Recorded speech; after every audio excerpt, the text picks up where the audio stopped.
Assalamualaikum warahmatullahi wabarakatuh. Perkenalkan, nama saya Nuri Arianti dari kelas manajemen 20F. Di sini saya akan memenuhi tugas akuntansi manajemen sesi 10, yaitu mereview beberapa video yang berjudul dengan yang pertama yaitu pelaporan segmen.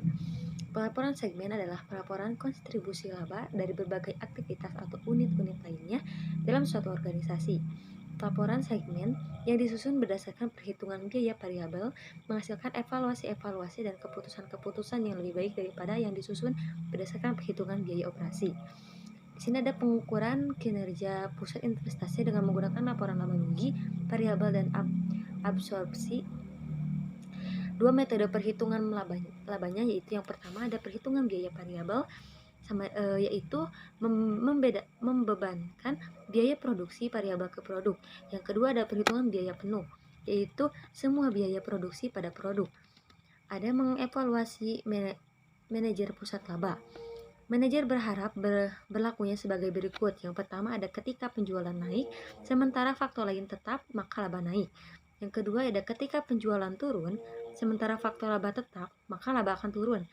Yang ketiga yaitu ketika penjualan tetap, sementara faktor lain tetap, maka laba akan tetap. Beban laba laporan L dan R segmen. Yang pertama, beban tetap langsung ialah beban tetap yang secara umum langsung ditelusuri ke segmen di mana beban ini akan hilang jika segmen ditutup. Yang kedua ada beban tetap umum, disebabkan oleh dua atau lebih segmen. Beban ini akan tetap muncul meskipun salah satu segmen ditutup. Ada materi yang kedua, yaitu evaluasi pusat investasi. Pusat investasi ialah pusat pertanggungjawaban yang hasil kerjanya diukur berdasarkan laba dan jumlah investasinya. Ukuran yang digunakan untuk mengukur hasil kerja sebuah pusat laba adalah laba karena pusat laba mempunyai wewenang terhadap masukan dan pengeluarannya, termasuk ke dalam masukan adalah investasi.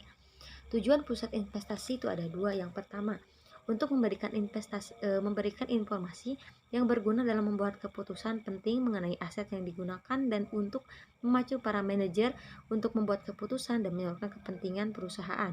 Tujuan yang kedua yaitu untuk mengukur kinerja unit seusaha sebagai suatu entitas usaha.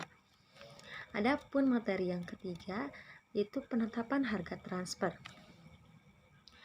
Harga transfer ialah harga yang dibebankan atas sebuah komponen oleh divisi penjual ke divisi pembeli dari perusahaan yang sama.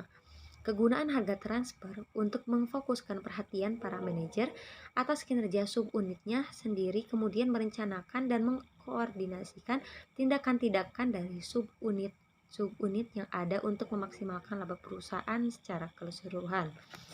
Mungkin cukup sekian yang dapat saya sampaikan, kurang lebihnya mohon maaf. Terima kasih. Wassalamualaikum warahmatullahi wabarakatuh.